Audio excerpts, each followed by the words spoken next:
to grow out beautiful tulip flowers. First, cultivate the flower bulbs in clean water for several days.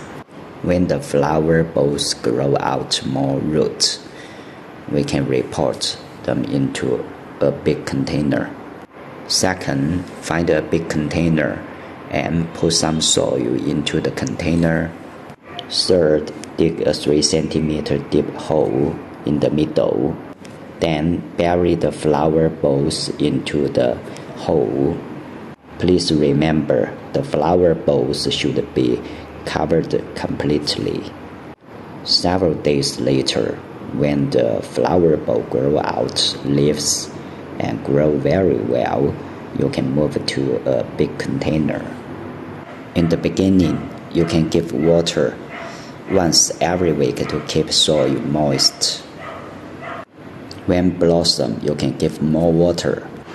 We grow many tulip flowers in our balcony and factory lab, and many blossoms come out. You can see what amazing. They are very beautiful. Wow!